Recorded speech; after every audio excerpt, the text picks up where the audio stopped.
Your inner child is really who you are, and then we learn to not be ourselves.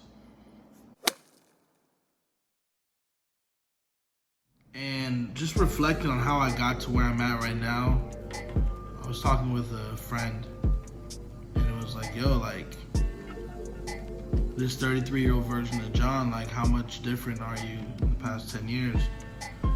And I would say in the past 10 years, the biggest form of growth, in my opinion, is returning to your childlike self. I think that's true growth. Who you are as a child is literally like who your soul, in my opinion, like what your soul is trying to be, right? And then as you learn things, you start suppressing your inner child to fit into the paradigm of the world, right? And so when I'm reflective on myself, I look at the things that I enjoyed a lot, and it's the things that I'm kind of into now, right? All right, so go back to high school. What did I like a lot? Okay, I loved music in high school.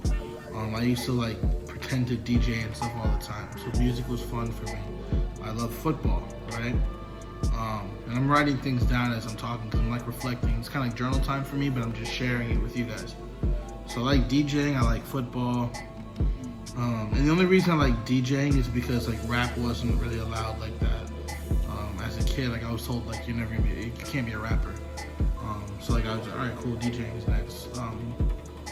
So like I like music, I like sports. I was big into media stuff. TV production was literally my favorite class growing up in high school. I used to love TV production, and we didn't even have good equipment, which I actually appreciate because the things I had to do with iMovie, I still like utilize today.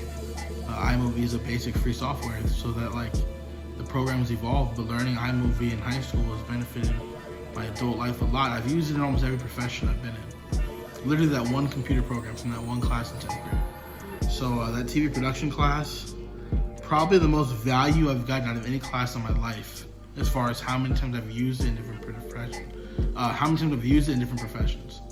So TV production I used to like.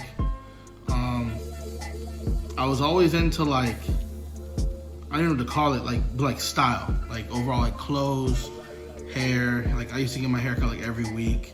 I was into having waves or like little parts and stuff like that. I grew my hair out at one point. Wanted braids. Like I always wanted to experiment with hair, stuff like that.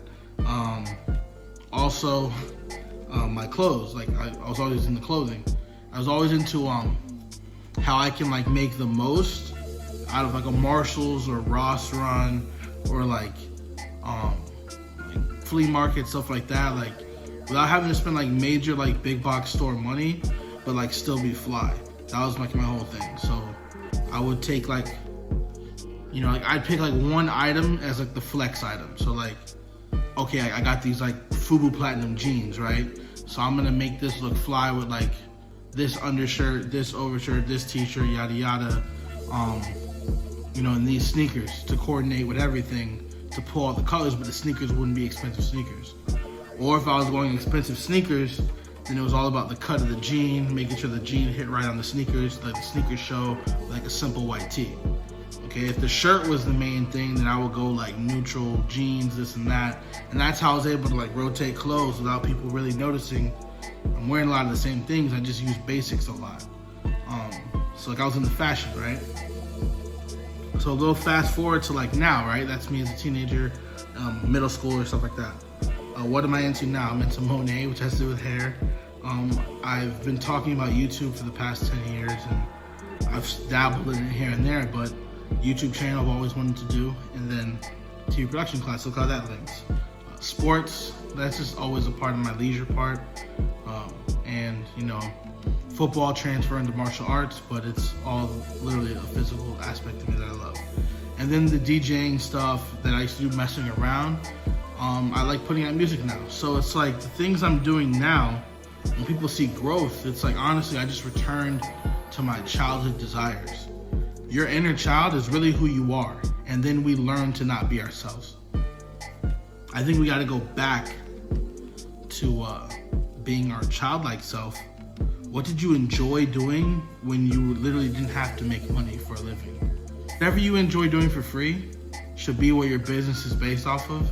because that is the best way to have the entrepreneurial mind spirit of not expecting an immediate check or gratification for your work. So if you love designing clothes, opening a clothing line will be good for you because you're not so pressed to get the money right away and you're focused on making dope designs. Now, if you start a t-shirt company because you know that there's good money in dropshipping t-shirts, might be cool, but if you hit a flat, you might give up on that project because you don't even really like clothes like that. So finding what you're passionate about and then learning how to monetize that is not overly used advice. It's the best advice to develop the entrepreneur mindset. So, that was kind of the stuff I was into as a child. I would suggest anybody write down a list of all the things you loved to do when you were a kid, seeing if you still do something like that today, and then seeing what business could you build off of those today. And then find out what existing businesses are already in play.